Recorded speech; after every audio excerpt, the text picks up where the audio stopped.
Hello बच्चों, let's read the question. So question में given है कि in the given figure the pulley is assumed massless and frictionless. If the frictional force on the object of mass m is F, then its acceleration in terms of force F will be equals to what? Okay. Now इस question में हमारा जो की concept होगा, की concept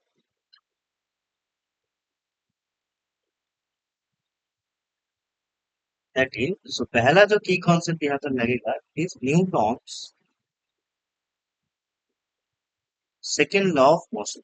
second law of motion जो कि कहता है कि if net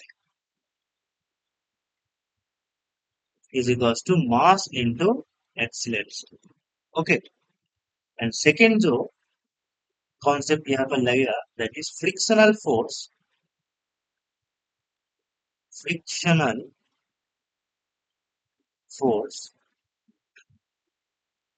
that is F is equals to mu into n. Okay. जहां पर n is the normal reaction. Okay. Now इस डायग्राम को हम अगर फिर से ड्रॉ करें. ओके. सो यहाँ पर हमारा मास m है जो कि एक पुली से कनेक्टेड है, कुछ ऐसा. ओके.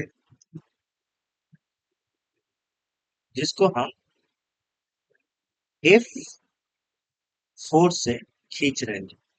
ओके. नाउ यहाँ पर फ्रिक्शनल फोर्स जो एक्ट करेगा वो यहाँ पर एक्ट करेगा. So there is F mg नीचे की तरफ एक्ट करेगा, राइट.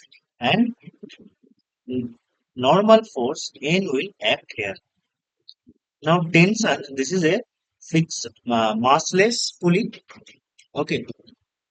So tension यहाँ पर T एक्ट करेगा. सो यहाँ पर भी T एक्ट करेगा और यहाँ पर भी T टेंशन रहेगा, राइट. सो हम ये कह सकते हैं कि F is equals to, sorry, F minus 2T, that is net force is equals to mass into acceleration, mass of the pulley into acceleration. now पुली का मास क्या है? Zero. It is a massless, so ये zero हो गया. सो यहां से हम कह सकते हैं कि force is equals to 2 into tension. So tension is equals to force by 2. Okay. ये हो गया पुली के लिए. नाउ मास के लिए, that is for the object, इसके लिए क्या होगा? Net force is T minus a is equals to mass into acceleration. Okay. T क्या है? F by two minus F equals to mass into acceleration. So यहाँ से हम कह सकते हैं a, that is the acceleration of the mass M is 1 by M times f by 2 minus small f. Okay. So this is the expression of the acceleration of the object m. Okay. तो हमारा option B सही हो गया. That is f by 2 minus f divided by m. Okay. Hope you understand it. Best of